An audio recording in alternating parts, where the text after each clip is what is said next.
Hey, I'm Ricky Felix, and this is my golden hour. Oh God, what's going on? Where am I going? Dad? Yes, my son. I am Deuce, the deer god.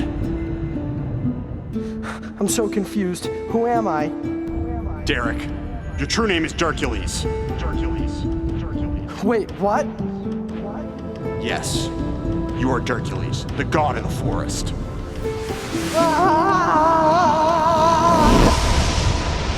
Season 5.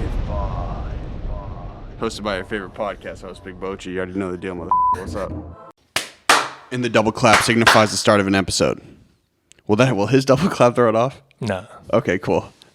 You almost blew it, man. Oh, shit. Nonetheless, before I introduce my guest on the right, and before I introduce the producer in the building, hey, everybody, this is Conor, Holway of the Golden Hours podcast. And listen, if you by chance get any sort of value from this episode, whether you laugh, you cry, you're entertained, or you learn something, dude, bro, just share it with a friend. And if you don't have friends, you shouldn't be listening to podcasts. You shouldn't. This is great. We're back, man. This is great. We've glowed up. Oh, my goodness. Nonetheless, before I introduce my guest, who else is in the building today? Yo, it's Abu, a.k.a. Big Fresh, checking in for another episode. But today you're Abu 617 because it's a producer episode. Facts, yeah. When you're in the Golden Deer camp, you're big freshykins, but when you're on the old Machine MK2 pad or whatever they call it, you're Abu 617. Yep. And on my right, This is great. hold up. I'm going to give you something proper. Don't worry, bro. This is great. On my right, I have a young man who I met probably this time last year, I'd say. Yeah. We were in Phoenix Down. It was a hot, sultry winter day. I was about to say it. It was actually freezing. I remember Giles said, he was like, or maybe it was you. You're like, dude, this is the type of winter that sucks the life out of your skin. And I started dying laughing. That's a fact. Do you remember there was a stretch like this time last year and it was so cold for like 2 weeks? Yeah. Man. Bro, we haven't had that yet. Oh, my goodness. Knock on wood, knock on wood. Wait, hold on. Let me introduce I was you. about to say, go ahead. And so there was about 6 men in the building, or 5, and it was a really crammed room. And I remember asking, I had just known that Luke had gone to the Dreamville sessions, and I didn't know that much about what's going on in Brockton. And then you guys were like, yeah, we have like a record label. And I was like, oh, what's the name? You're like, it's Van Buren. And I was like, that's the weirdest fucking name for a record label ever. It's like, what the hell? And then after that episode, dude, you guys just started taking so much action. Oh, my God. And I was like, yo, let's go. Oh, my God. And we had met last time, but this is my guy, Ricky Felix, producer for Van Buren. Wow. You want to give a quick synopsis of who you are and what you do? Ricky Felix, producer, songwriter, /DJ / vibe curator. Vibe curator, man. Representing Van Buren. You know what I mean? Those are people representing Brockton. What's Brockton's area code? 508? No. Oh, area code? Yeah, 508. I was thinking about zip code. So you came this morning, you came from the 508 to the 617. Oh, man. 2 hours.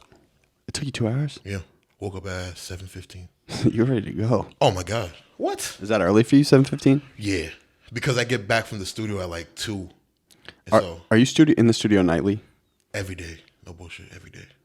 Every day. And so for you, like going to the studio nightly, what is your like, how do you assess progress? Is like, all right, I'm going to get one beat done every night or? Progress comes from like, how do you feel at the end? Like if I feel drained, like I have no more energy, I know I did something good today. Because I always assess it kind of like if I leave the studio and I'm like still like happy, I fucked up. Because like I'm supposed to be drained. Like I'm talking about like eyes closing while I'm walking. So that's how I assess it. Because sometimes I make a beat, sometimes I make 4, sometimes I don't make any.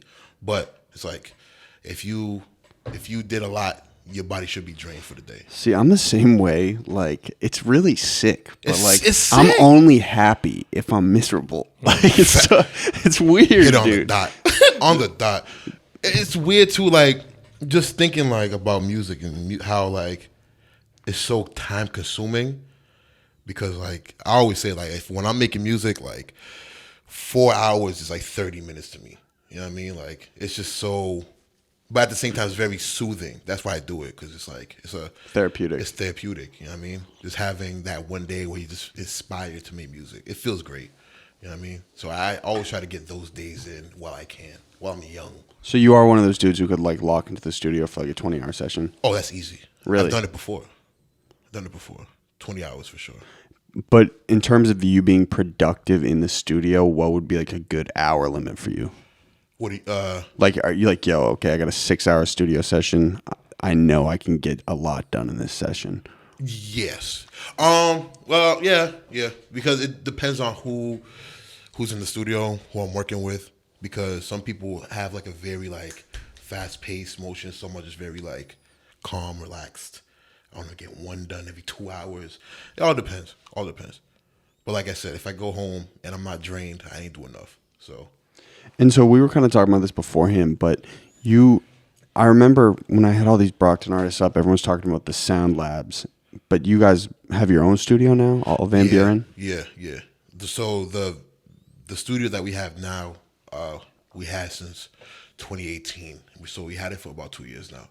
So the sound lab was very like, we didn't really use it as a studio space. It was just more of like a venue to us, because we'd always throw shows, at the sound lab. And so it was, when we recorded, it was like, we used to do at like, you know what I mean, the makeshift studios at the houses and stuff like that until we got our own space. So that's how it was for like 2 years before. And did you build up the studio yourself? Like you made it acoustic, brought in all the equipment? Oh man, that was the, I'm not gonna take any props for that. I'll give that to Luke and Samir. Cause yeah, that's their space basically. They got the space together, and then we just came in and like, you know, did what we had to do over there. You just exploited it. Man. Shut up, I'm gonna take your stuff. Before we keep going though, Please. Golden Deer. Amazing. We got Abu here, we got Conor here, we lit. Mm-hmm. It's amazing. I've known about these guys for a year. They're great people. So if y'all not tuning in, y'all are nasty individuals. Fact. Thank you. Fact. That was kind. And I remember the same when y'all did the Luke and Giles one, the space was cramped as hell. It was mad tiny. And man, it was cold. Well, bro, don't speak too soon. It's gonna get cold in here pretty soon. It ain't gonna get cold in here. Bruh. I've had episodes where like I actually couldn't feel my fingers at the end of it. Jesus Christ. We're grinding, bro. Christ, we're in the back of the warehouse, baby. If you don't get a heater, where's the heater in this bitch? Well, the heater would pick up on the mic, bro. Oh, you're right. You hated that. Okay, yeah, you got that. So, in the past year, so we're talking about like progress. How do you think you've progressed personally on both a producer tip and like a personal tip? Like, have you grown, do you think? Yes, I have. I think growing for me was more like, it's kind of weird because when you grow, you don't really see it until like you look back. Like when you're growing, you don't ever like experience, like you don't ever like witness this like, yo, I'm growing right now. I'm doing, it's just like you work for like a year straight. And then when you look back at that year, you're like, damn, I did a lot. Yeah. And so that's what it was for me. It was like, just, I was more aware. I was just more focused on what I wanted. I had a more clear vision on what I wanted. You know what I mean? Because a lot of people, like, especially at my age, because I'm 21, they're like aimlessly looking for something. But me, I was like, by 18, I knew what I wanted to do. And last year was more like a focused, like, okay, this is exactly what I need to do. This is the route I want to take. Let's go for it. And it's good. So yeah, I've grown a lot. And you'll realize, mind you, I'm 24. You'll realize year by year, the vision just gets a little bit stronger every year. For sure. Because you're just like, you're in repetition. Yeah. So you'll start to feel it. You're like, oh my God, this is second nature to me because like this is who I am and like this is what I'm doing. Yeah. Abu, how old are you, bro? I'm 23. Oh my God. You're the young one, bro. I'm the young boy. I think you said the same thing. Like a lot of people like older than me say, like you just get more in tune with yourself and you just know what you want out of life. And when I was 21, I would definitely look at 24 at the time, and I'd be like, bro, that's like so far from now. Like, I'm like, God. well, no, it's the truth, dude. Like, God. early when I had started everything, like 2021, I was always like, dude, I need to be at this point by this point, XYZ. And like, I'd always feel like, dude, I'm running out of time. But over time, you kind of start to develop a little bit of patience, and you start to be a little bit more calculated. How do you Do you feel like you're patient? It's funny you say that. I think that was part of the growth as well, was learning how to be patient. Because especially in the music world, like it's funny because one of my homies dropped a record that I made, like the beat me and my homie made in like 2017, and he ain't drop it till the end of 2019. And I was like, why? Like, why did this drop? You know what I mean? But that was like the patience aspect that I needed to learn. That seems a little too patient, bro. God damn. 2.5 years, bro. 2.5 years for the record to drop, but it dropped. And I was like, yo, I Yeah, imagine. the dude's got a family now, bro. He's got like 2 kids and a wife. 3 kids, nice house. You know what I mean? It was ridiculous. But I was just like, yo, this is the type of shit you have to do, especially like with artists that you want to work with. Like, artists are very like particular, indecisive. Like, we're trying to figure out as we're going along. So it might take 2 months for the record to come out. It might take 2 years, but you have to be patient. Because if not, this shit's going to eat you alive. So what did you get done in the past year where you're like, all right, yo, I'm pumped about that? Working with Dreamville twice was like ridiculous for me. Oh, you went back after I had seen you? Yes, you see me. I went back to Atlanta. Because you were there for that initial golden ticket phase. Mm-hmm. And then we came back, and then we went back to Atlanta in June, and then we went to Dreamville. Well, we did a camp with Dreamville for Lute. Lute's he's the upcoming one, but he's really good at what he does. So he went back. He had Lute, Lute? Yes. And what song was he on the collab tape? The first one, Under the Sun. Under the Sun? Mm-hmm. He Nobody under the sun. Got him. Yeah. Got him. And he had it was that one. I think he was on Sleep Deprived as well. I think he was on one more. But Sleep Deprived was like my favorite song out of that. That was him, Omen, and Davion. And I had worked with Davion as well. We dropped the record together later that year. And it was just dope being part of like that whole process and like seeing the relationships that we have just like grow.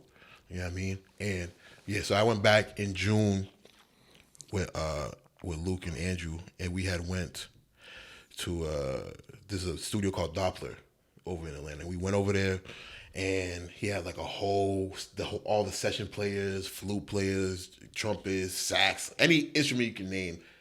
Someone was there for that, and we just made just the dopest music ever. It was amazing.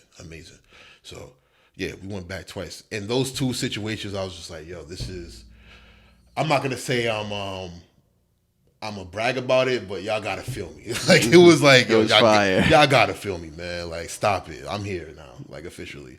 So yeah, that was so super dope. What did you get done in the sessions? Just a couple beats, or? We got a lot of records done.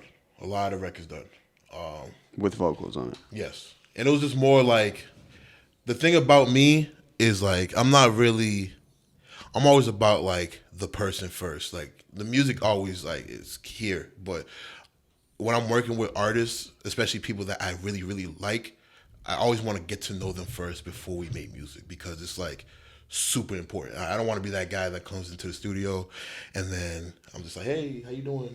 And then just plays beats, and then I'm trying to, we come in, we talk, we eat food, we laugh, we cry, all that extra shit, and then we make music, because that's all those emotions that we have will spill out into the music, and it'll just make classics. When was the last time you were just bawling your eyes out in the studio? During the sessions, me and Ron Gilmore. Ron Gilmore is like one of the best producers in the world, and he's Dreamville's like main producer. Me and him were making a record, and before that, I got a lot of stories from that if we can get into it. But before we even started making music, I walked into into the studio that he was in, and he was just like smoking, just vibing out. he was like, we just talking, and he had told me like, yo, I played the keys on like he played the keys on one of my favorite songs ever, Marcy Me on Jay-Z's 444. I love that song. Oh dude. my Lord, that's one of my favorite. You like that song, Big Fresh? Marcy Me. Not too familiar with that album. Oh, it's a great album, dude. Classic. So that's one of my favorite songs ever. And he just like, where he told me that, mind you, I was very like, above the influence. So I was just very like, I was happy to be here. And then he told me that, and I was like, wow. And then right after that, we started making music, and I was just like, as he was like creating the record, I just like put my head down, had a little tear. Oh man, and I just, you were just like, oh, tear of joy. Oh my God, tears of joy. I was like, yo, I'm really here. Like my favorite producer ever. Like super crazy. So yeah, that was the time I was like, yo, that's fire. At that moment, I think that clicked on me. Like, yo, Rick, this is what you want to do for sure. Because that feeling of like, it's just so. It's like overflowing with joy. So I was like, yeah, this is what I'm gonna do forever for sure. Wow. Yeah, man, it's dope. What else came from the sessions? Just a lot of relationships. A lot of Is that like half the battle for a lot of young artists? Because like I feel like that's what you guys are doing a really good job at. Is like linking with tons of people and like we're shaking hands. And see, that's the thing with like when I tell like producers, like when producers like ask me questions and stuff like that, I always say like, yo, you have to know how to talk to people. Like it's in everything, bro. That's with life. Mm-hmm. You're right. That's with life. You need to know how to use your voice to get you to new places. You have to, because there's only so much I can do with music. There's only so much. Like I can play you beats, I can play you music all day, but if I can't vocalize like ideas with you, if I can't bounce ideas back and forth with you, what's the point? Or even before that, like if I can't even have a conversation with you, what's the point? Like it's so crazy. Like I see people like, and for me, like talking was like always part of me. Like I'm very social, like when I want to be. But it's so funny seeing like people like trying to figure out how to talk, because you could talk to people, but there's like a way to do it naturally and just do it like just organically, rather than, hey bro, how you doing? Oh, you're Conor. Here's my Instagram. Follow me, man. Hit me in the DM, big dog. Let's link. Let's build. It's like let's build. I'll see that and be like, God damn, man, stop. I'll be honest. I'm gonna sound like really insensitive when I say this, but a lot of people, specifically artists, will hit me up and be like, hey, like I'd love to get on the show. Oh man. Well, no, that's okay. But I hate when people say, let's work. Let's work. I'm like, what? And it's crazy. It's like, what is the work, bro? What is work? And it's funny because this is a rapper. I'm like, let's work. Because it's funny because me and Abu, when I first met Abu, it was just like, it was lit. Because what show was it? Oh my God. Summer Vibe last summer. Summer Vibe. Yeah. So I had pulled up, seen Abu, said hi to each other. We conversation. He taught me how to DJ for like 5 minutes. I started spinning. And then from there, that's my man. And now you're DJ Felix. And now I'm DJ Felix.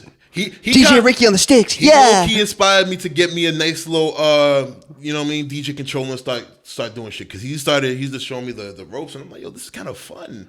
I'm having fun. Big Fresh, I don't know if you ever give yourself like a big like dick swing, but like, bro, you're insanely multi-talented. He's the man. He is the man. Abu's the man. He needs to know that. Fact. Bro, he knows how to develop apps. I mean, so I think that all just stems from like what I would call like an imperfection of mine, is because like I have a hard time like asking or telling people to do certain things for me. So I'm just like, all right, let me learn it and do it myself and like get it done kind of thing. Yeah. I agree. Because it's kind of like you don't want to rely on people, because if they fail on you, then you have nothing. You can't at a certain point. No. You got to get your shit done. You have to. So, but like also, I feel like if you want to operate things at a certain scale, you have to like delegate and kind of be able to manage like people. I'm trying to get better at it. Yeah. You know, it's hard. It's hard. Like getting, especially because I'm in a group called Van Buren. You know what I mean? And we're all making music, having fun. How big is the group? We are. You see, I'm gonna fuck this up because I'm not good with numbers. I think we are. I want to say 8 deep. Don't quote me. There is me. There's Giles. There's Lord Felix. there's Meech, there's Luke, there's Andrew, there's Shelby, there's Mo, there's Saint Leor. 9. Got him. Is there anyone on the chopping block? Like, are you ready to give him like the blood imprint? Like, hey, man. It's crazy because Andrew just became Van Buren, so. Damn, you guys were holding out on Andy. We was holding out on him, but it was official. It's funny how we You were did it making too. him work for it. It was funny. It's funny how we did it because hilarious. we had just came back from we did the show over here a couple weeks ago, and so right after that, what was he thinking the whole time? It's crazy. He's probably so pissed. So we had just finished the show, and then my brother had a show at what's the bar down there? I think it's Sally's. Yeah, Sally's. So we ran over there. We couldn't get in for like the first hour, and it was cold outside. Eventually, we had to sneak our way in, and then my brother just finished like performing. Giles grabs the mic, and he's like, "Yo, I want to introduce y'all to the new Van Buren member, Andrew Regis." And I was like, "Huh? Oh shit, this going down right now?" I ain't know none of this, but I'm like, I guess. And then we just. Would you hold his hand up? Yo, Andrew, this is the chosen one. Yo, when I tell you, Andrew was the most confused man when we got back to Brockton. I was like, yo, bro, I didn't plan this. This is all Giles. So, but now he's VB. So was there an initiation process? We slice your hand. That's what I was gonna say. And we grab a piece of you, just like the mob dudes beforehand. Yo, God, is it? Yo, this man's a really he's a brave man. I'm gonna say it like that. That shit was wild, bro. Yo, Like, yo, you better watch your mouth. I felt like there was a little situation before you got here that me and Ricky are talking about. It was so like my body like froze up. I was like, yo, you better watch what you say. I was like, ooh, kind of gonna die. Whoa, they got him. I know if I go missing, Ricky knows why, dog. I don't know where to look, but I know who took him. So. And he wants no parts. I'll try. I'll look like this. Oh shit, where he at? I don't see him. All right, see you later, dog. He was a good dude. So, how much has that benefited you? Because I was saying this, I'm not a Boston music guru under any circumstance, but I remember when Stiz was coming up, he was able to come up because he had like all these other artists working with him, and it seems like that's like totally working to your guys' benefit. Yeah, I think the thing about us is that we're so like welcoming to like new music, especially if it's good music. Like we're just welcoming. You know what I mean? Like we have people pull up to the studio all the time, like, yo, let's get some shit in, and we're just like, all right, cool, and then we make music. But excuse me, I think it's just more of like we're very like, yo, if you want to come through, make music. If you're dope, pull up, and we're not scared to tell you your music's not ill like that. We're not like, we're just very fearless in what we do. So I think that works in our favor because now people really, when they come through, that they bring their A game and they're like, yo, these niggas ain't fucking around. So it works in our favor for sure. On a marketing tip too, though, because it's like you guys all like market as Van Buren, but it helps boost everybody individually. And that's the thing that like we'll focus on. Like I'm always like, yo, Van Buren is Van Buren, but the artist is what makes the group.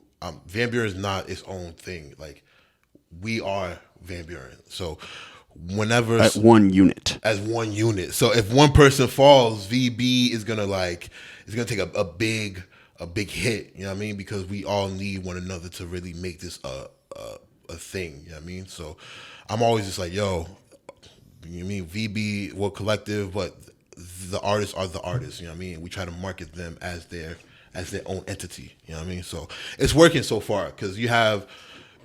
And the thing about, dude, it's definitely working. Another thing about our group, thank you by the way. Another thing that's beautiful is like everyone is so different. Like you have Giles that's very grimy in the streets, and then you have it's like took it to the telly, pop one and have fun with it. I think it's funny you say that. That was like gritty, bro. Yo, the VB Worldwide video is exactly the song is exactly like what makes us us. It's like a very different soundscape of just people. It was fire. It was oh my god, bro. You made the beat, right? Yes. I loved the video, bro. Shout out Colin. Colin, you're amazing. I met Colin the other day. Yeah. Amazing, man. Bro, video was fire. Thank you. I love the fact you're in the office. Oh my god. And I love, yes, I like to fish, but yeah, I need a Pisces. I was like, that's the hardest line to start a song off. Oh my god. Saint Leor, man. That man's a special man. They're all special. Saint Leor. You're special. I'm special. Wall special. You're a great guy. Abu, special. Thank you. Saint Leor, man, he's coming with crazy shit, man. Oh my God. I feel like you have because I was bumping your SoundCloud before you got here. You have like a ton of soul samples in a lot of your stuff. Yeah. Is there a specific reason for that? I grew up on it. All my favorite producers was very soul producers. So like I just kind of like follow suit. But I also like to diverse my sound a lot because I don't want to stick to one sound at all. And like I don't know, I might delete my SoundCloud because my SoundCloud is not a good representation of what I do. Cause like I do a lot of different shit, and I don't really post on SoundCloud no more. So I'm really trying to like find a way to like show the world how many different sounds I can do, because I can do a lot. So, what program are you using? FL Studio. Damn. Yo, Ableton, I'm coming for you next. Fact. Do you mix too? It's crazy because I'm trying. I did a session yesterday trying to mix, and I'm not bad. I'm not bad at all. We're using Pro Tools. Yeah, it's a little difficult, but you know, pick it up though. Yeah, what's not difficult in life? You know? Well, I think going back to you being social, like that's such a competitive advantage for a producer. Yo. Because as you know, like, dude, a lot of these producers and engineers are very computer brained and like to me in the computer. The fact that you can actually socialize with artists probably helped you out so much. Man, that's like the most important part. Like anytime someone asked me about Dreamville, was like the most important part for me was like, yo, I was able to like go in the rooms and just talk to people. Like fuck music, like let's talk. You know what I mean? Like when I first met Ari Lennox, by the way, her album's amazing. Oh my God.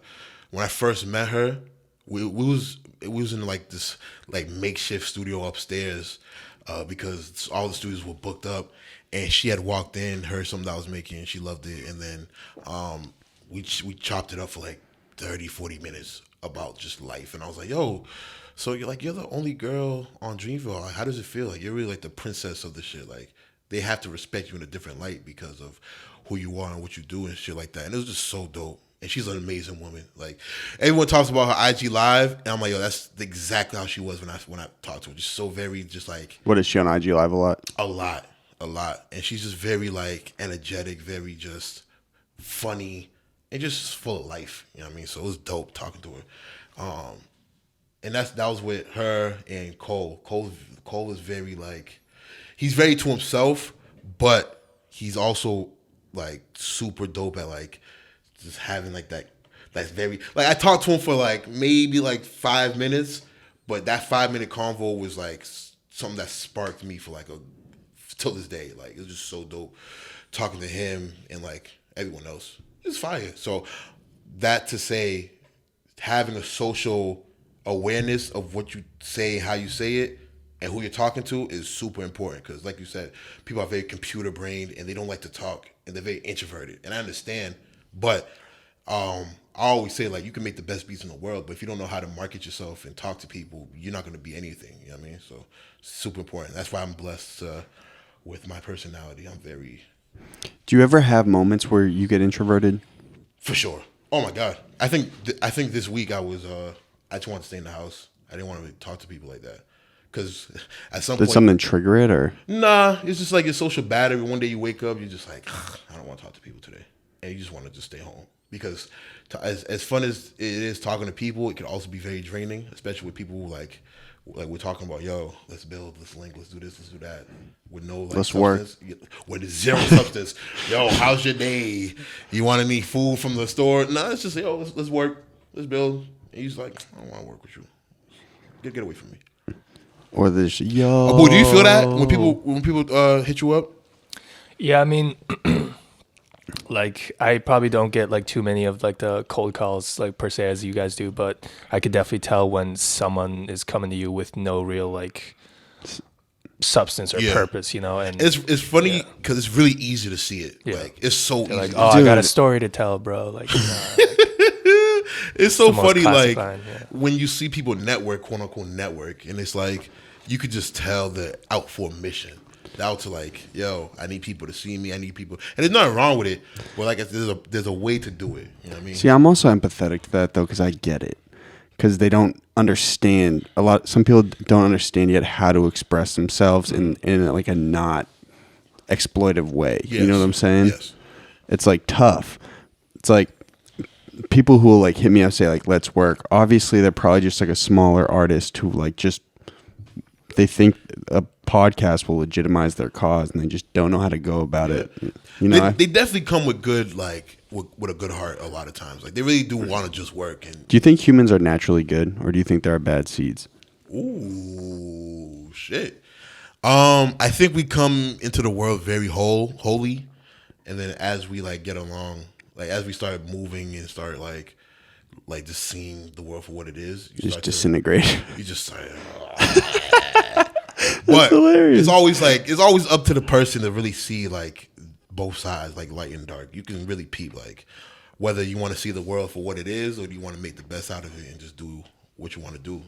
It's up to you. But I do think when we come to the world, when we're born, we're very holy and very like pure. And then as you just start moving along, it just starts to get really ugly. What do you think, Big Fresh?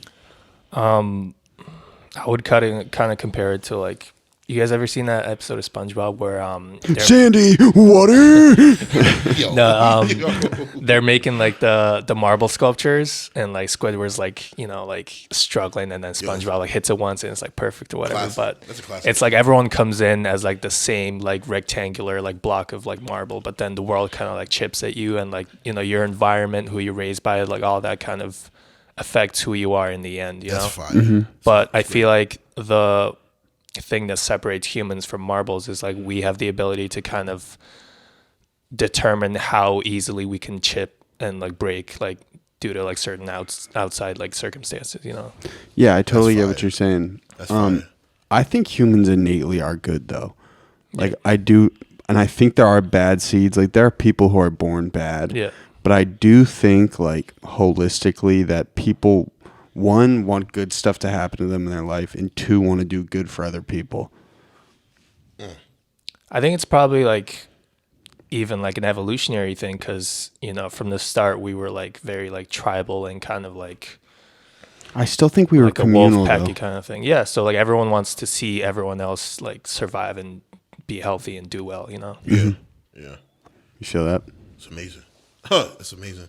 Yeah, you're definitely right. I think also it's like the way humans work is like we're built off interaction. Like we love to talk and like just communicate. And so I think that plays a big role in how you like portray the world, especially like because when I was growing up, I grew up in a very religious household. You know what I mean? But Like Catholic? Christian. What type? What denomination? What do they sing and dance in church? Yes. Probably Baptist, maybe. Baptist. Yeah. Baptist. So, Was it all black people in the church? yeah. It's probably Baptist, bro. Probably Baptist. Yeah, probably Baptist. But growing up in the church and like seeing how people are like seeing all my people like, because I grew up with all the kids and stuff like that, and we just started growing. And like it's funny seeing how like when we start growing and when we get older, how we all started just separating and started like doing our own thing. It's just so like I tell my my people all the time, like, yo, I be studying humans like on a daily. Like it's so fun to do. Like when people say they go people watching, I feel them. Like I really sit in a park and just like watch people like just do regular day shit, and it's so interesting because it's like a lot of times, like I said, we're very like we just want to talk to people. Like people will come to me and be like, "How's your day?" I'm just like, "I'm good," and it's interesting. You know what I mean? So I don't know. How do you navigate, like, especially because you're working in a group, how do you navigate, like, your selfish desires and then, like, lifting up other people? It's crazy because I battle with that a lot. Like, trying to get mine whilst trying to, like, help my people's. I think you have to be selfish first before anything else because there was a lot of, like, it's like a lot of people, especially last year when I came back from Dreamville, like, it's kind of like, yo, why didn't you put me on? Why didn't you do this? Why didn't you do that? I'm like, yo, I'm trying to put myself on first. Like, I know for a fact, if I can get myself on, everyone else is going to be good. I know that for a fact. So I'm just like, yo, you got to be selfish first before you can even make an attempt to help other people, because once you have the power to help, that's when you can, you know what I mean? But I don't have the power right now. It's very difficult to help other people when I can't help myself. Yeah, I totally feel you. Yeah, so I think it's just like, yo, you got to get yours first before anything else. Like, I can't have $1. I'd rather have $100 and give you 50 than $1 and give you 50 cents. You know what I mean? So it's just you got to get yours. You got to get yours. I'd rather have like $1 million. You know, I'll cut you buy you Chipotle, and I'll take you to Chick-fil-A. A little vibe. Get $1 million, take it to the top of the hub. I'm not crazy. How much money you want? Like a number in your head. A number? Is there a number? Is there a number to what we want in life? Well, well, who knows when I get there and what it will feel like, but I always thought, like, dude, if I made $100 million, yeah, that would be fire. It's crazy. I'd be thinking like, yo, I wonder how like Dre felt when he touched his first billion. Like, Dr. Dre, $1 billion, like, is that even possible? Like, that's the type of shit. I'm like, yo, if he touched $1 billion, I feel like someone in another 50 years, another black man could touch 10 billion easily. So I don't know if there's a number, but I just know I want to be very comfortable and by a lake. If I'm not by a lake, I'm not winning. Let's go. Like, I need to be. Is there a lake in Brockton? Yeah, there's a lake. There's a lake. Is there an island in the lake? You should buy the island. It's like there's a lake in the middle. It's DW Field Park, so it's like a lake in the middle, and then like a stretch of land like just surrounding it and stuff like that. It's lit. You know what I mean, you walk by it, see the waters. That could just be Ricky's Lake. Man. Ricky's Reservoir. Shout out Ricky Lake too. But nah, I gotta be by Lake for sure. For sure. Okay. So like you and I are on some boss talk in like 20 years. Where would you like to be positioned? Oh my God. I think about this every day. Every day. I wanna be the main thing is money being made when I don't have to make it. That like, passive income. The passive income is exactly like why I do the shit I do. Because I know. So you got to build a business then. You got to build the business to do it. So I think that's where I want to be. And the passive income could be like, I want it to be very, like a lump sum of cash, like every time it comes in type shit. So I don't really have to. Because I'm not a worker. I'm going to keep it real. Like, I worked jobs before and I hate it. I hate it. Where did you work? I worked at Guitar Center. No way. Which one? The one in Brockton? The one in Braintree. No way. What was that like? Oh my God. Guitar Center. I was seasonal, so I worked there for a month. But it's like you only made it a month? Bro, it's trash. It's trash. Bro, it's a scene in there for sure. Man, it's like people just don't know what they want. And that's the main thing. Like that store is complicated as hell, bro. What? They'll be like, yo, I wanna how many key piano, but I don't want it to be too big, but I also want it to be like for my kids to play, and I want to be able to make it last a long time. I'm just like, yo, I don't know what you want right now, so you better get yourself together first before you ask me. Dead ass. So I worked at Guitar Center. I worked at Five Below. I worked for a moving company.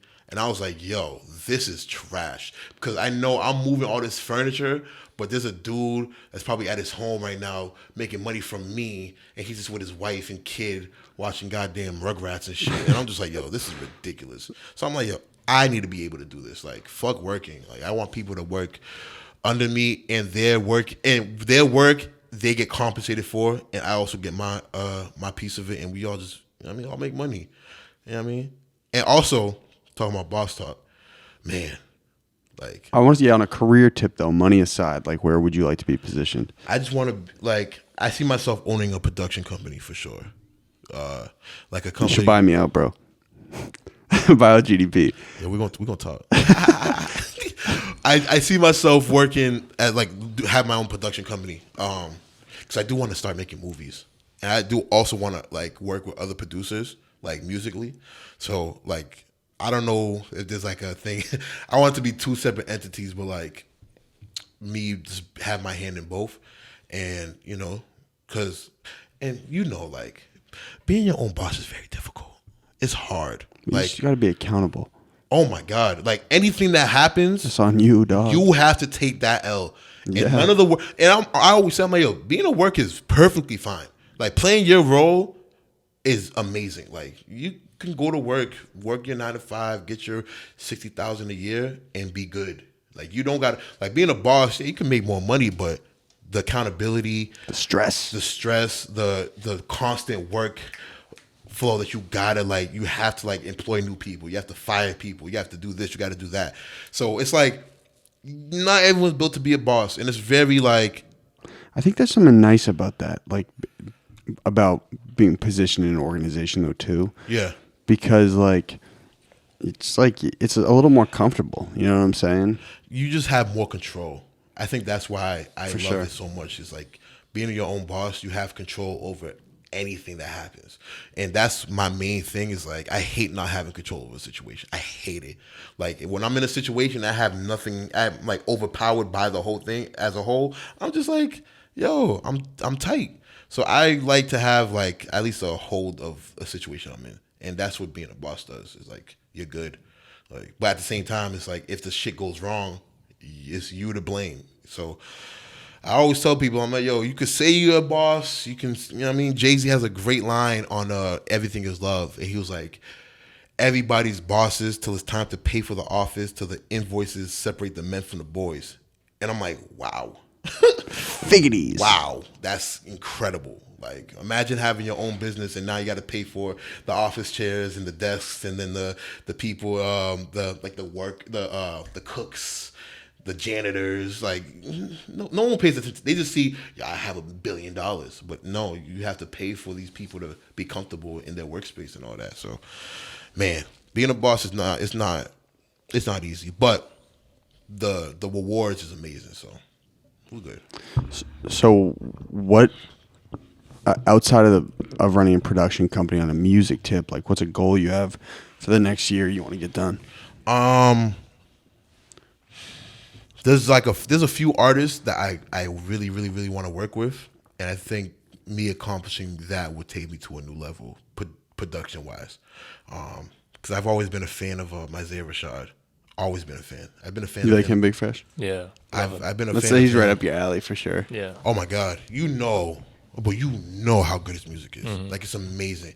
And Telling me a lie. oh my God, like when I first I was on that tip of like when Acid Rap came out, 1999 came out, and then Sylvia Demo came out, and Sylvia Demo just spoke to me on a whole different level. And I was What like, is that? That's Rashad's That's his like tape? first EP. That's his first. What's it called? Sylvia Demo. That's his introduction to the game, because he had a project before called Pieces of a Kid Before he was signed. before he was signed, and then Sylvia Demo was like his introduction to getting signed, and then Sun's Tirade was his first official album, and that was with. Come on, man, you know how good that was. Yeah. It was amazing. Can I ask you guys a question real quick on a producing tip? The sample on that song, Heavenly Father, I'm almost positive Lil Wayne used it on the Carter 5. I'm gonna look for it real Possible. quick. You gotta who sampled that real quick. Yo, Or I'm just gonna if use you're a Big producer- Bochi's brain. If you're a producer, you know how good Who Sampled is. That's clutch. They know everything. There's never a song that I go search on there and they don't have They results. have it. They have everything. Yep. It's gotta be the same, right? Yeah. Sleeping with the enemy, my demons are too intimate. She's sleeping very gently. They chopped it up a little differently for sure. I think it but was faster yeah. too, right? Yeah. That's Doo, definitely doo, same. doo, doo. No. Oh man, God. Awkward pause. Yeah.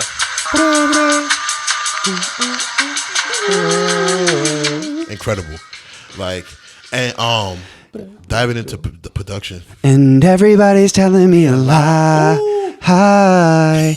Yeah, Conor got the country voice. Yo, I'm gonna give you your beat tag right now. Ricky on a sticky. Ooh. Yo. Speed it up. Put the gross beat on it. Y'all know that wasn't it. Y'all know. Y'all gonna see this and be like, yo, that wasn't it. What are those? Look at this. You hear this guy? Ricky on a sticky. This man's ridiculous. Oh, Back on man. your production tip.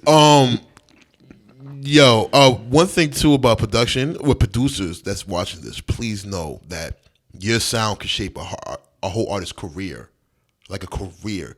Like if you look at the top dogs of like the music game, especially with like hip hop and stuff like that, all of them have their own specific producer or producers that they go to because they just know. Like when Dre goes to 40, he knows that's the one. Boy Wonder, same thing. When Kendrick goes to Soundwave or Tay Beast, he knows. When Cole goes to Ron Gilmore or himself, you know what I mean? He knows. So I think like with producers right now is knowing your worth and knowing how much to charge for it. Because like I know my sound right now, I can shape multiple rappers' careers at this very moment. I know that for a fact. But it's all about picking and choosing who you want to work with because some people just don't have the work ethic for it. But producers need to know, and I know you can attest to this, that you need to like find your sound and then build off of it, and then find an artist that complements your sound just as good. Because once that happens, you make classic music, and that's a fact. Got him. Question: how frequently have you been touching out of Brockton, out of Massachusetts, to go work with artists? It's been more frequent. I'm gonna say because before I was in Brockton for a little while, and it's funny because I'll tell you another time. But yeah, leaving the city to go work with like other artists is like I'm starting to do that more frequently because New York, Atlanta. I'm trying to touch in LA very soon.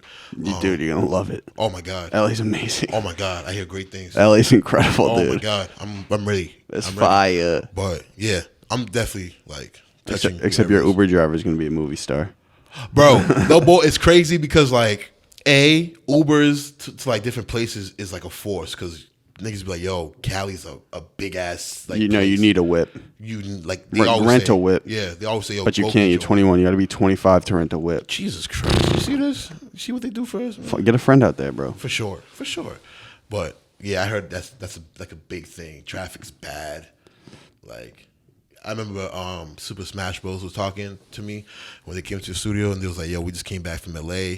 They was like, yo, if you're going to have a certain thing you're going to do at 7 o'clock, be there by like 4 o'clock or 5 o'clock. Dead ass. Because if not, then you're going to be late like a bitch. And I was like, God damn, that's ridiculous. It's actually, I didn't think it was as bad. Boston traffic's really bad too, bro. People think Boston traffic's like just, dude, we grew up in it. It is bad. It gets bad. If you're leaving the city at rush hour. Yeah, it gets bad. But like, I think the thing about Cali is like certain areas in rush hour, it's like the length is like twice or triple like what you have to go on that interstate. in Boston. Yeah. Just because it's so big. At least when coming to like leaving Boston and go back to Brockton in a whip is like probably like 25, 30 minutes. So like if traffic hits you, probably gonna take you about an hour 30. Brockton, aka Boston South. Boston South. You see? Oh, yeah, we south of Boston, all right. well, bro, we had talked. I think Fabio had come up, from Brockton Mag. Good man. But dude, it's even crazier how many people are moving out of Boston down to Brockton. It's insane. And then everyone from Brockton's going to Randolph. Really? That's what I'm gauging. Oh shit, I ain't peep. You don't see any new shorties in the city? Oh man, I gotta start asking around because I didn't see that. If that's the case, goddamn, I'm doing more research on that for sure. Dude, you should become the mayor of Brockton. Yo. There was a kid running at one point, right? Wasn't he like 19? He was Brad. You know him? Yeah, Bradley Sufron. Did he win? No, but he had a good run. He had a good campaign. No bull, because like seeing that was like super lit. Because I was like, damn, like because he graduated a year above me, 2015, and seeing him like try to go for it, especially at his age, was like ridiculous for me. And it was kind of like known like it was gonna be a L, but it was like, bro, like how do you take an L when you're doing shit like that? Like how you can't take an L? Like you damn near changed the game. What did he get percentage for like votes? Oh, I forgot. I didn't really get to look. I'm tight because I'm mad. I don't remember. Who won? What's his old white dude? Old white dude. Yeah. Oh, like every other mayor in America. Jesus Christ, old white dude, man. Yeah, that's one thing. It's crazy you say the politics because that was one thing I told myself I was gonna be a part of more, was like knowing more about like the inner cities. It's like knowing who's in charge of what. Because I'm like, I lived in Brockton my whole life and I still don't know who the fucking the counselor at large is. Like, come on, bro. Like, you gotta get your shit together. That's what we're kind of trying to do with the show, at least this election year, is like Dude, I don't know that much about politics at all, but we're trying to simplify it, at least for kids our age, because Right. like no one our age really cares or understands for the most part. It takes you to get older for you to really start, like, especially when like your tax dollars. And we start making that bag. Yeah, and so you start to care more when you're older. But I'm like, bro, we should care right now. It's kind of important to know what's going on, especially in the city that you live in and shit like that, or even like the country you live in. It's really important to know. Can you talk about a little bit how like people love you guys in Brockton, bro? That's sure. shit. That's like real love. Yes, that's real love for sure. Brockton, man, because we never had it. Like, I feel like my generation was like the first generation to go get it for real. Like, I see a lot of Brockton artists like they're going for theirs. You know what I mean? And we're really doing groundbreaking shit. So to the point that you can't, like, it's impossible to not see us, especially in the Massachusetts scene. It's impossible for you not to know who Brockton is. It's impossible. If you don't, you're ignorant, for real. So I think it's just more of like the genuine love for the music, and people love us, and we just like, we appreciate it. You know what I mean? It's all love in the city. You know what I mean? I also, what I've been noticing too, people want a champion, bro. You know what I'm saying? People want a hero. For sure. It's a fact, bro. For sure. And so it's like, yo, you guys are like putting on. People like people who take action, bro. You know what I'm saying? And there's also people that like hate it because, like, I don't know, the envy shit is a big thing, like, especially in the city that we're in. Like, it's just as many supporters that we have, there's more like sneak dissers and, you know what I mean, people that don't fuck with us because of whatever reason. It's a jealousy thing. Yeah, it was crazy because I was talking to my man Meech yesterday about it, and I was saying like, yo, it's so important to like know your boundaries of how many like places you are at, like, you know what I mean, in a week and shit like that. Just like if there's an event in the weekend, like, you have to be mindful of if you show up or not, because like the thing about people is if I see you once in a blue moon, right? That interaction when I do see you is gonna be nitpicked to the core, and I was always. What do you mean? Like, if I Like, see I saw you at the warehouse. at the warehouse, We right? talked for like 5-10 minutes. 5-10 minutes. So out of that conversation, because I don't see you often, not me, but like somebody else, you know what I mean, or whatever, they gonna nitpick that conversation and be like, oh yeah, I don't know, he's kind of weird. I don't know. Oh yeah, I know. You're Like saying. he's cool, but I don't know. We weren't really vibing like that. I'm like, bro, it's only been like 10 minutes, and people do that on a regular day basis. And it's like now that you get bigger and stuff like that, people are gonna do that more frequently, and they start banding against you at some point. Like, yo, this guy's a weirdo because the one time I talked to him, he was fucking just not trying to talk to me and stuff like that. So it's just very like, I was like telling him like, yo, you got to be mindful like who you give your energy to and who do you talk to and like what events do you show out to, because people do that and then they start getting a false narrative of who you are, and it's nasty. It's ridiculous. Like, I know this. It's also hard to socialize at an event like that. We're talking about your event, Big Fresh. Oh yeah. Yeah. It's hard to socialize when the music's dumb loud, Right? bro. And like, it's so like you get such a false gauge on somebody because they're probably like a little drunk. They're they're just like not in the mood to talk at the moment, and then someone will take that and be like, yo, he's weird because that one time I talked to him for like 30 seconds, he was a weirdo and I don't fuck with him. I'm just like, wow, it's ridiculous. And his hairline was pushing back. Fuck. He didn't have a haircut. I'm like, what? Shit. Ooh, nasty. My hairline's going, okay? Someone commented on Instagram recently. Someone said a horseshoe hairline. I was like, all right, bro, that's enough. See, come on. Fuck. They're doing you dirty. You guys want me to do Rogaine? Is that what you guys want? Your hairline's not even that crazy. Bro, stop looking at it, dude. All right. Well, you see, you got me looking at it like Holy shit. Nah, but yeah, I'll just tell them that. So it's just important to know that. You know what I mean? Big Fresh, any questions? Yeah, so just to hop back to the Dreamville shit for a sec. Between, going there where like those guys are like sort of quote unquote the pros, right? And like coming back to Brockton and continuing to work with Van Buren, like what did you see as sort of like the similarities between how the two groups worked, and also what were some things you were like, all right, we got to change up this to kind of level up and go to the next level? We got to add that to the mix. the similarities between us and them is the work ethic is both like very prevalent. Yeah. Like when VB works, they work, and we be like, it's crazy because we was talking about it like a couple of days ago. We was like, yo, like the time we spend in like the studio is ridiculous. Like there'll be days I'll get there by 9 a.m. and I won't leave till 1 a.m. because I'm just locked in for the whole day, and because 1 a.m. is that's when our studio has to close down, like the whole building.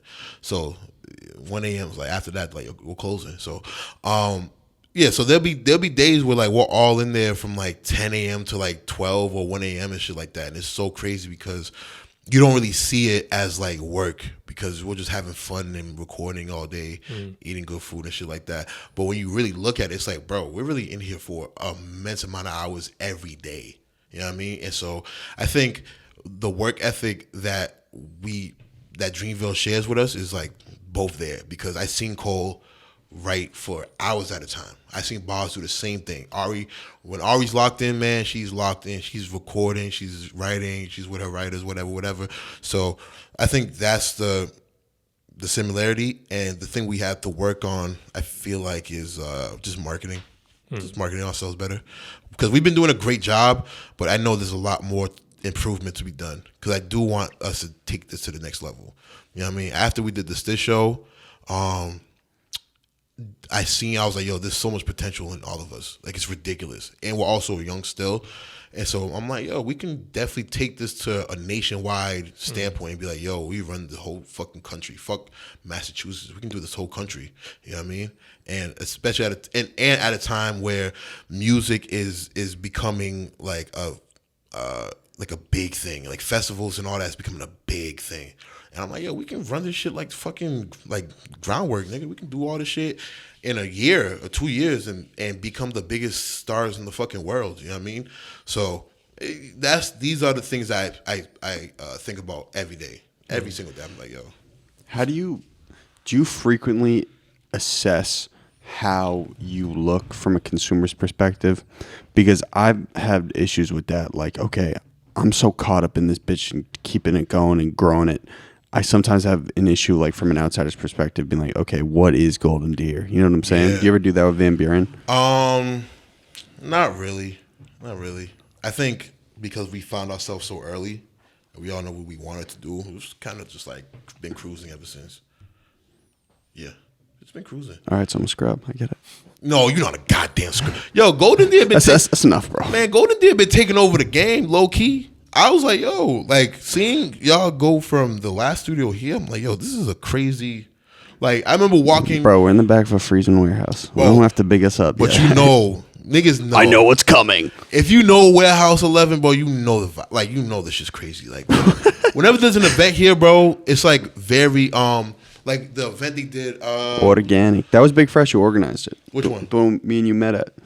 Yeah. There was another one earlier. It was like last The bodega year. one? The bodega one. Yeah, the yeah. bodega in Reebok. Yeah. That shit was ridiculous, bro. They had the back. They had the shit for chicken sandwiches. They had the big ass ball hoop in the middle where the DJ was. I'm like, bro, the fucking like whenever there's an event here, it's always a memorable one. That's why I love this place so much, because it always gives me like a nostalgic like, oh, I remember when I was here during the summer with my homies and we was just kicking it. You know what I mean? Like, I love this place, man. Y'all tripping. You're a great guy. Yeah, man. This is amazing. So seeing, especially going to the last event and seeing like your shit here, and I was like, wait, why is it Matt going to this shit? And you telling me that you moved here? I was like, wow, that's a big move from where you were last year. So I was like, yo, big ups. Little baby steps. Yo, baby steps, but they're steps. Baby steps, but they are steps. So, you know what I mean? I think y'all could eat like y'all level up is coming very soon. I can just feel it. I'll tell you this much. I'm not even going on a little tangent here, but I'm so success oriented that I know I'm going to be around in Boston for a very long time doing it. Say that. It's the truth. Say that. And until I think that's the mindset. Truth. That's the mindset. Like if you want to be successful, you gotta have that. Well, mindset. it's all I really care about. Yeah, it's the right. Truth is all I care about is growing and putting on for Boston and being beloved by Boston. Bro, it's the truth. Oh my god. It's like you become so like, it's funny when you're so success oriented, it's like you forget about everything else. Like you forget about like Shorties. like relationship shit. Like Have you had to cut off anybody yet in your life because it's like, yo, we're just not on the same wavelength? absolutely what? You're not growing if you don't do that. For sure. So you've done it recently? I've done it what? Oh, so you cut people off like that? What? And the reason why I do it is like because of the success that I want. It's like, yo, I feel like people are very, especially the age that we're all in. Like I said, everyone's like just aimlessly trying to just find their way, and I get it. But like, there's a point where you like, even if you're still looking, that you have to have some sort of goals that you set for yourself to go to the next level. Some people aren't like that though. And it's crazy. I understand because you're ambitious and like you have musical goals and like you want to get them done, but not everybody is wired like that. And that's why I say we're selfish because of shit like that. Like I'm selfish. I'll say that proudly. I wear that. Like I'm very selfish in like who I bring around. I mean who I'm around and who I like to bring around and stuff like that. I'm very selfish and I'm very a lot of bad stuff. If people were like, Rick, you're stubborn, you're selfish, you don't care. Like I have to eat all that because I know I am. I mean, and I know like there's a reason for it. You know what I mean? Like I'm very, like we said, we're very successful, very success oriented, really trying to find your way out of here and get more. You know what I mean? And to do that, you just gotta have that tunnel vision, bro. You gotta just look one way and one way only. And so when people don't realize that, I think that's when I start to distance myself and be like, yo, if you don't get what I'm trying to do, I gotta let you go. And it's not because of you. I'm not saying like every time I cut someone off, this is because of them, but it's just more on my end. Like, yo, sometimes I don't want to hang out with you. Sometimes I don't have time to. Sometimes we don't have the time to go and get a coffee at a shop. I just don't have the time anymore because I know what I want. Unless it's Dunks. What'd you snag before this? Yo. I mean, Dunkin' Donuts 2 for $5 vibe. Oh, you know what I mean? That's a little vibe. A little what do you get, the flatbread? No, I get the croissant. You know, both the 2 for $5 at Dunkin' Donuts is probably like the best thing since like 4 for $4 at Wendy's. Like that's just so fire. Little 2 croissant vibe. I had a little orange juice. I'm cool. Get a little water right after. No coffee? I had coffee. Small iced coffee, French vanilla cream, extra sugar. That's my shit.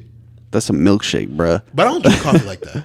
Well, you just did. I did, but I only did it because like I only had like 2 hours of sleep, and I was like, "Yo, I gotta get something." Damn, bro. Yeah, so I don't drink coffee. Like Last night, were you like, "Shit, I gotta be up early to get in and talk for like 2 hours in this interview"? Yo, it's crazy. Has it been 2 hours yet? No. 2 hours. It's crazy because me and Abu were talking. It's like, yo, the only thing that it is like in the morning is just getting up. Like after I got up, it was like, yo, I gotta get ready. Everything was smooth. It's just getting out of bed, but right? Getting it's out tough, of dude. bed Yeah. is like that's one of the hardest fights to fight in life is to get up. Cause bro, it was 7:15 and I know how I am. I'm like, yo, it'll be 7:15. I have my alarm for 7:15. 7:15 comes, the alarm rings, I close it, I go back to sleep. Oh, you hit that snooze? Right? And then I gotta hit the 7:20 one. 7:20, your wake up break. If by 7:40 I'm not up, That's a dub. I'm forcing Just take an eternal nap. Jesus Christ. So I'm like, yo, once you get up, bro, literally life is just easy. But you gotta get up. It is hard because your bed be comfortable. It be comfortable as a motherfucker, man. You know what I mean? So I have questions for Golden Deer, right? Sure. You know what I mean? We've been asking questions all day. You having fun? Come on, man. Good interview? I'm with the guys. We lit. Big Fresh, you having fun? Yes, sir. It's Great. crazy because, like, if I wasn't fucking with y'all, I would not pull up. I'll be like, yo, I'm canceling. I'm not feeling good. Like, but I really fuck with, like, cause Thank you. We did this shit last year. I'm like, yo, this is fire. Like, what you do, because there's, like, because I'm trying to interview as well, like, soon. You should do it. Right? And I think part of being an interviewer is, like, we talked about, like, even social, like, being organic with it. And I feel like you're very, like, you and Abu just are very, like, just, like, organic people to talk to. You know what I mean? Because it's, it's easy just to, like, be the networking guy. Yo, we should link and build. Like, but it's just, like, what y'all two is just different. I'm just like, yo, I fuck with it, man. Thank you. Fuck with it. But it's one thing I'll speak on. It's like, it's tough. Mind you, I know you, so it's so we know each other, but Yeah, it's tough. I don't disclose every piece of information ever about what's going on the show because I want to have a good episode. Yes. But bro, we take tons of L's over here that we don't talk about. You know what I'm saying? Oh my God, it has to. And I feel like you guys watch it like film, and then you like build on top of it for the next one. I listen. I'll listen on them. Fire. Like how you listen to all your beats a million times. For sure. It's like the same thing. Okay. Yeah. I think that's why we grow, is like we take like, and it's funny, like I feel like for you, I feel like you're not afraid to take a loss at all. Dude, that's the game, That's bro. the game, you gotta right? take a gazillion. Right? So it's like, bro, you know what I mean L's I take on a regular day basis. I'll make 5 beats and I'll wake up the next one. But you can attest to this. And you'll wake up, hear it again and be like, yo, these are trash. These are dubs. I'm good. Fuck these beats. And then you just gotta go back and do the same thing you did again. You know what I mean? And it's crazy because there was a point, and I'm gonna ask these questions after I say this, but there was a point, 2017, where I didn't make beats for like 7 months. What were you doing, bro? I had the craziest like beat block ever. And I So was they call it beat block? Yeah. And I was like, there has to be more to this. Like why every time I try to make a beat, it doesn't sound good? And you know what I mean? And it took 7 months for me to finally get out of it. And once I did, I was like, yo, I'm never doing this again.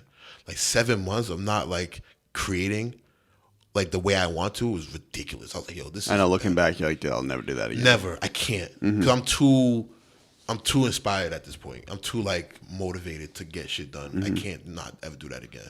So I feel like you take breaks, you take these losses, but then you come back and you're ready to go. Ready to go. So going back to what I was gonna say, Golden Deer, right? How do you maintain? Like how do you wake up like what you did today and be like, yo, I'm gonna do this with Ricky Felix today? Like how do you do that?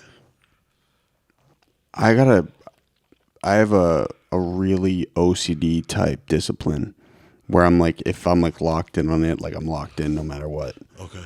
So that's it for me. But I love the fact I can keep the show going, and all I got to do is just show up. Once you show up, then like you get all your shit done. Yeah. But you just got to show up. You got to like show up ready to rip it. So when we was talking about it earlier, when you feel drained, do you feel like you've done a lot? I get burnt out, but I still go through it. Oh wow. I'm not even like big up myself, but like I get burnt out a lot, and I'm just like, if I stop though when I'm burnt out, then I'm gonna look back when I'm not burnt out and be like, bro, you were being soft. That's the way I feel. So it's like, well, I'm just gonna keep going until I'm not burnt out anymore. Yeah. Abu, same thing with you? Yeah, I mean, it certainly helps that like Conor's there to kind of like organize everything and get everything set up, and all I have to do is like you said, show up and help run the episode. So, but you do other shit though too. I was about to say, bro, like when you do other things, and I guess with me, when I try to like reach into like new bags, it gets me discouraged because I'm like, yo, I'm so good at this that I know when I do this, it's gonna take me like a while to get really good. Yeah. Like when I started making beats, I was like, yo, this is ill. I worked on it for like 2 years. I had a good like pace, and then I started DJing. And then when I started DJing, I was like, oh shit, like how am I gonna get ill? Like I'm ill at producing with DJing. So do you feel that when you? I think a little bit, but I think it also depends on like what you're doing and like what that means to you. You know, right? So like with beat. At least like producing, like I've been producing like technically I guess for like since like 2012. So what is that, like 8 years? 8 years. So like the first like 4 years of that I was like trash, like no lie, but like, you know, like 4 years is a long time, but it flies by because like you're just so invested and you're so interested in it, and like the time just flies by. So you feel like 4 years flies by? Well, when you're like at least 4 years of producing, hell yeah. Because like you're learning, you're just trying to like do some shit. Yeah, learning takes it takes a lot of time to learn more than to make. You know what I mean? Like when I started learning production, I was 2016, and man, those years flew. They flew. Like especially going to 2017, I don't remember much from 2017. You blacked out. Like crazy black. I can only remember pieces, and that's like, yo, I've been learning so much shit, I just don't remember shit no more. Like, it's just because it's such a repetitive motion. Every day I was like, wake up, eat some food, go make music. Go to sleep, do it again for like a year straight. So you don't remember much. I was like, I just remember making music. You know what I mean? So that was, so going back to that question to both of y'all, when did you start, when did you do Golden Deer? Like, when did you start? Like this past July, yeah. July, right? Yeah. So what was the reason to come here? Well, I had known You're in that the hot seat. Yeah, I had known that we were doing he was doing the podcast prior to that, but funny enough, we like randomly ran into each other at the barbershop in Waltham. Bro, I was looking for a producer. I was like, yo, I need someone to help me produce the show, like add it at a different level into the conversation and be able to like glow up on the audio production and the video production. And I swear to God, I was like looking for like 4 weeks, and then I just saw Big Fresh at the barbershop. That's fire. And like at that time, like just I think podcasts in general were kind of like on an upward trend. So like I was super interested. I was looking for an opportunity to like get involved with something, and so everything just kind of lined up perfectly. Oh my God. You see? Well, 8 months later, man, right? Yeah. It's crazy to think like I feel like Abu's a very good that's a good producer to have. Cause he's an interesting man. He'll come in with the haymaker, bro. Man, he will. Trust me. Cause he's a social man, but at the same time, I could tell like he distances himself. So for him to be He absorbs. Well, that's the thing though, is like by nature, I'm like a very introverted, quiet person. So like it takes a lot of like effort for me to like be social and like do all these things. But I think like this and like the format helps you though, right? Yeah, this and like doing music and like networking with people is like always just like a daily practice to like get better at that. Yeah. So when cause you producer, man, when you go into the studio with like new artists, do you feel like that anxiety, like, yo, I hope he or she fucks with what I'm doing? Or well, so that was like what I kind of wanted to go back to a little bit, is like when we were talking about, you know, like the people that come with you with like no substance or like purpose. It's like I think it's like, you know, the worst reason to like work with someone just like to like not be generic, but like for clout, you know, because like, you know, I can't be like, oh, Ricky went to the Dreamville session, so he's a producer I got to work with. It's like, nah, like I like Ricky's sound and I like Ricky's beats, so like that's who I want to work with. And like I think for any kind of like creative partnership, you first have to kind of just have a chat and see if you guys line up like personality wise, because otherwise like the work that you do is not going to be good. Fact. And I think these events that like, especially like with Warehouse be throwing, I think that's part of how I like gauge people is like how do we talk when we're talk, like when we're face to face, because we could always talk on like the DMs and like, yo, we should do this, do that, how do you do this, but like having a full-blown conversation with somebody and then having a gauge on them is super like important as well. So I think what you're saying is very true. And going to you too, like how do you when you're doing podcasts like this, right? How do you find questions to ask? Because you say you like did a podcast with a psychic reader.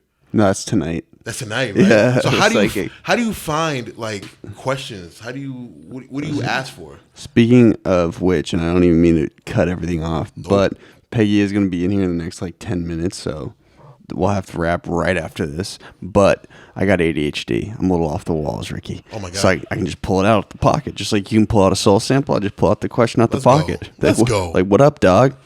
Oh, Calvin Klein, why'd you choose that, bro? Got him. We'll answer. Oh, Calvin Klein, man. Yo, shout out Nick. Yeah, shout out Nick. Shout out my man Nick, man. He gave me this sweater, and I'm like, oh, it's just fire. So shout out Nick. That was the choice, because it's fire. Just shout out to Nick. Yeah, shout out Nick. And he's a great photographer first, and he's a great man. Great man first, great photographer second, and then he gave me this. So amazing man. But go ahead. Cool. I know we got to wrap up, but both of y'all, right? So, you're a great guy. Of course, man. Thank you. You too. Y'all are great men. Talking about Golden Deer. So when I'm guessing y'all both are here for like the long run. Like, so I feel like, what's the next step? Because I know there's more to the podcast and shit. Sure. So what's the next step for you? I'm going to make a huge project that's going to be citywide. and then I'm going to use only citywide resources, and I'm going to have to tuck away for a little bit and slow the show down. Oh my God. But I don't know how long it's going to take me, but that's what I want to do. Oh shit. That sounds crazy. Oh my God. I told you I was going to do it like a year ago, right? Yeah, the Elon Musk master plan. I got a little bit of a plan, man. Bro, I think I don't want. I'll tell you after. I've already said a little bit on the show, but I'll tell you after. I think I don't really got to give you advice, but like, bro, just stay focused because this shit can get Keep the motor going, bro. This shit can get bad. Like when I'm talking about your mental space is very important to keep that like maintained because I've had some bad ruts, bro. Have you? It gets bad. Like That's a dark place, man. Bro, if we would dive deeper, I'd like talk about like when I came back from Dreamville and how bad I was. Like, you were on, yeah, I get it. You were depressed as hell because it's like, oh my God, you're so high now. You're back at your mom's you're crib. low. Oh, you talked about that. Maybe I think we we did. But letdown. it was I such get a it. bad going from like, and even like physically. I came from 60-degree weather. I had sandals when I went to the airport, little light sweatpants, to coming back to Boston. It was like 15 degrees, 10 degrees outside. It was fucking brick. Dude, I had that same shit in LA because we ran these interviews out in LA. Bro, what? And I ran one with like one of the head marketers at Stars, like from Power. Oh shit. And bro, I was like ripped up, dude. It was so warm. Then I got back here, it was ridiculous. Brick. Ridiculous, bro. And I was like, yo, see here, like feeling the cold and then going home and you got to restart because you have to like just find yourself again. It took me a while to get out of that. So when I got out of it, I was like, yo, I'm telling everybody that's like trying to get something done, yo, maintain your mental because that's the most important part.